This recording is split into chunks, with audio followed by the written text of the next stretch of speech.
Hi guys, it's Ksenia. Welcome back to my channel.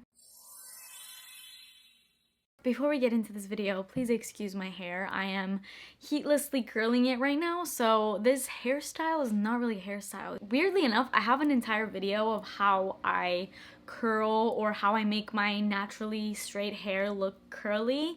I have an entire video on that I did when I first started my channel. Like, that video is probably like 2 years old at this point, but I feel like it's still a good tutorial and I still use the exact same technique to curl my hair. So for whatever reason, if you're interested in watching that video, I will link it up in the cards because I do feel like it's a good tutorial. I wish I had curly hair, so this is kind of like my little way of faking it. But anyways, that's not what this video is about. Today I'm going to be kind of speed reviewing 7 new perfumes that have just hit the market. I feel like these perfumes have dropped within the past like couple months, so a lot of them are like brand new. A couple of these I do have in my collection, but a lot of them I don't. But obviously I have smelled these. I would not be making this video if I just hadn't even smelled the perfume. Obviously I'm reviewing it, but take reviewing it lightly because for the perfumes that I haven't bought, obviously I haven't worn them endlessly day to day and like done my full lengthy in-depth review and all of that. These are just kind of like speed reviews and why I didn't get them, or maybe if I'm contemplating on getting them. That's basically what I'm going to be telling you guys based off of like my first impression for a lot of these. With all that being said, before we get into this video, please make sure that you're subscribed to my channel and turn your post notifications on, and let's get started. So I think I'm going to start off with the ones I don't like just absolutely no way I'm gonna buy, to the ones that I like, I'm thinking about buying, and then obviously the ones that I have in my collection that I did buy. So let's start off with the bottom 2 on my list. These 2 I do not like at all. They are not my fragrance type of scent at all. One of them is better than the other. It's just not my type, but the other one I straight up disliked. I did not like how it smelled. It smelled like horrible. The first one we're gonna be talking about is Replica's On a Date. I was so excited when I first saw the drop of this perfume, and I literally ran to Sephora to go and smell it because I had super high hopes. The notes were okay, but I normally don't like to base my entire opinion just off of the notes. Obviously you have to smell it, no matter how well versed you are in notes and all of that, and you can get an idea obviously of what a perfume is going to smell. Sometimes even though the notes are one thing, the perfume itself will smell entirely different, so I didn't want to judge it based off of just the notes. So I went into the store, I smelled it, and I did not like it. It did not work on my skin. It smelled like that really dirty pungent patchouli, which I am not a fan of. It smelled like mud on my skin. It was just like really dirty, really earthy, which, yeah, those scents again are like hit or miss to me, but this one was just too strong. And I literally remember coming home and having to scrub it off because it was a strong fragrance, so I'll give you that, and it lasted for so long. And after I went to Sephora and had that perfume sprayed on me, I ran a bunch of errands and I could constantly smell it, and it gave me a headache. Like, the first thing I did when I got home was wash my wrist thoroughly to get the scent off of me because I just did not like it. As far as the notes, you can see on the screen, they are really earthy notes. You have blackcurrant syrup, which is one of my favorite notes, so I like that about it. Pink pepper I usually do like as well. But then you get in the middle notes, you get into the rose, geranium, DONNA. I'm not really sure what that is, but it looks like a green note. And then the base notes, you get moss, patchouli, vetiver. And that combination right there is just what does not work on my skin. Is this perfume kind of unique and different? Yeah, but it did not work on my skin at all. It reminded me a lot of the Fenty perfume, which I hated. I'm sorry to say this, but I straight up hated the Fenty perfume. I have gotten a couple comments asking me to review that perfume, but I was excited when it hit my Sephora store and I smelled it at the store and I was repulsed. I did not like it. Again, it smelled like that gross, dirty, super synthetic, really heavy patchouli scent that I am just not a fan of at all. It was just overshadowed, and I felt like this On a Date fragrance by Replica also kind of did the same thing. You would assume that out of a scent that's called On a Date, you would get like this sexy, maybe a little sweet, just a really sexy, alluring date night type of scent. And I mean, it could be because it is on the heavier side and it did seem kind of like darker, nighttime and all of that. But it was just too much. Like, I feel like if I wore that on a date, my husband would be like, go and take a shower. I would want to take a shower. I don't like that fragrance. I swear that perfume, when I smelled it, like on the dry down, it gave me like that disgusting urine smell. Like, No. Alright, moving on. This next perfume is a little bit more positive. It's not as horrible to me as On a Date. It just is not really my scent. I don't like this scent profile. And that is the brand new Billie Eilish fragrance. So again, with this fragrance, when it dropped, I had really high hopes because you guys know how much I love the original. I have it in my collection. It's one of my go-tos. One of my honestly most complimented perfumes. It's like the most delicious vanilla scent ever. If you're a vanilla lover, you need the original Billie Eilish. The first one, as we know, is in like this bronzed, beautiful, golden looking bottle. This one is now this dark silver. And I feel like this one gives way more unisex vibes than the first one did, in my opinion. And that is because this perfume to me is almost like a spot-on dupe to Santal 33 by Le Labo. It smells way too similar to that scent, and that scent has never been my cup of tea. It's not a bad scent. It's not bad in the way of how I described On a Date, where it literally like I have to wash it off because I can't stand the smell. It's not that bad for me, but it's still a scent that gives me a headache because I just don't enjoy the scent. It's a very woody scent, which I normally really like, but I just don't in this one. There's something, again, earthy about it and really spicy, which again, I like spicy scents, but I don't know how to explain it. I wasn't really vibing with this one. Like, I put it on me at the store and it wasn't bad, but the first thing I thought of was Santal 33, which I already don't really love as a fragrance. It smells a little too unisex for me, like almost leaning a little bit more to the masculine side, and normally I'm more into sweeter fragrances that are a little bit more feminine and just more like sexy and all of that. I do feel like this one is sexy in its own way, but not really giving me those like sexy, sweet, feminine vibes that I typically go for. So this was just not my scent. Definitely not a bad scent, just not my scent. The top notes are okay. Middle notes with the black pepper, the poppy, the papyrus. Again, I'm not hating. I normally actually really like black pepper because it gives like this really beautiful spice to fragrances. But I think where this loses me is that Palo Santo. I feel like that's a really specific scent and I can definitely smell it in here.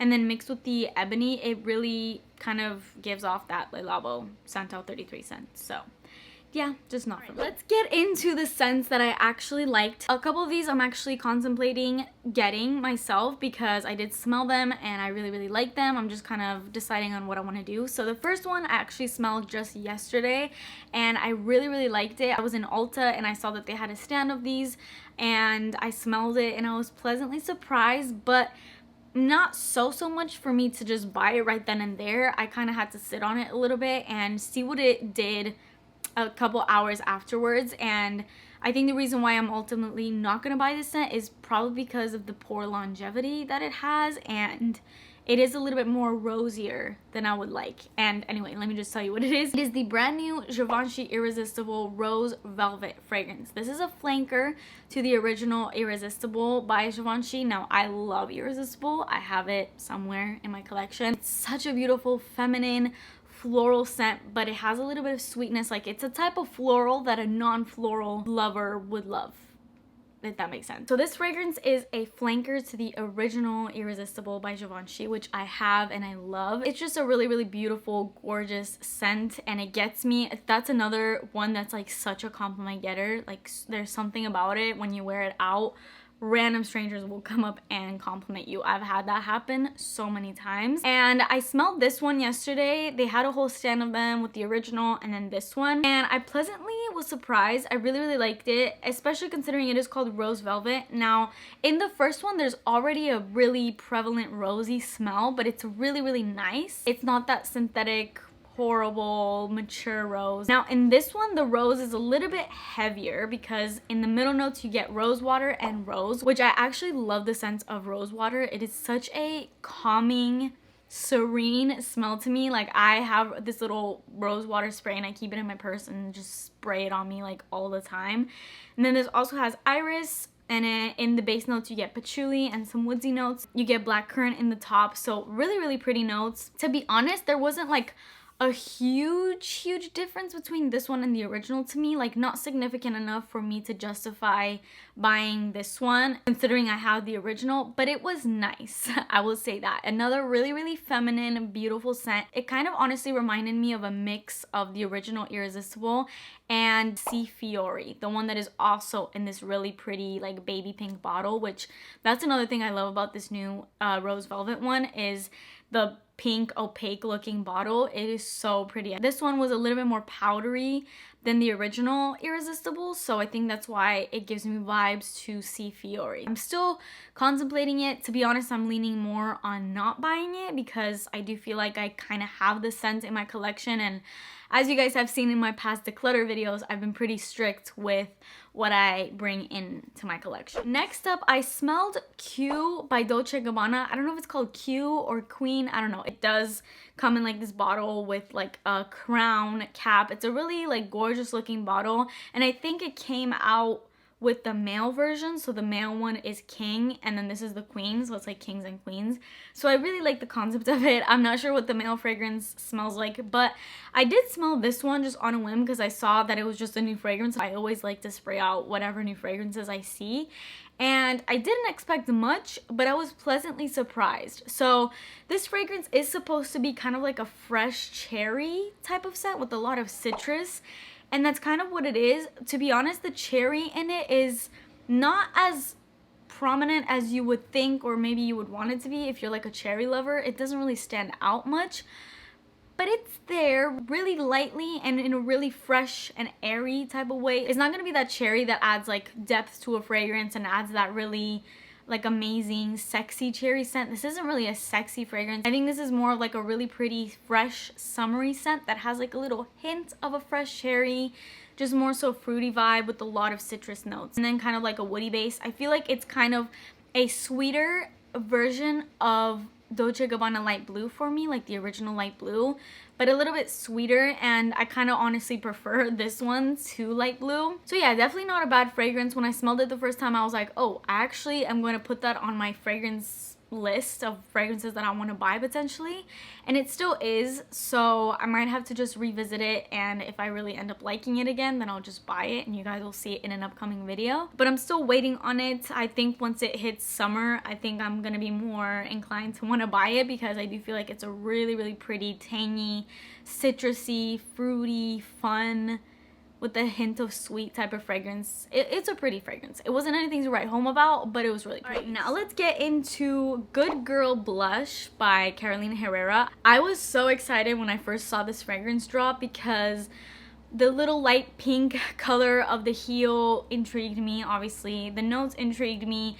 It looked really good. I haven't really had the best luck with some of the new Good Girl flankers, like the red one I did not like. So this one seemed like a really pretty, creamy, pink, sort of feminine version. I smelled this fragrance twice. The first time, I didn't love it. I didn't hate it, but I didn't love it. And then the second time, which was yesterday, I smelled it again, and I kept sniffing it afterwards as I was running my errands, and I was like, oh wow, like I actually am really liking this scent. I'm sorry for the background noise. I had to close my door because my washer is going crazy right now. When I saw the perfumes it reminds me of category on Fragrantica, the first perfume that was listed was Mont Blanc Signature, which I love. I have a little one, like a 1 fluid ounce in my collection that I bought in Greece, and I love that fragrance, so I think that's what really intrigued me. But then it was also compared to fragrances like Delina and Yara by Lattafa, which I love. I recently bought it and I'm obsessed with that fragrance, so it was just compared to a lot of fragrances that I really love, so I had high hopes. To be honest, when I smelled it, I didn't really get Mont Blanc Signature. I didn't get that at all, to be honest.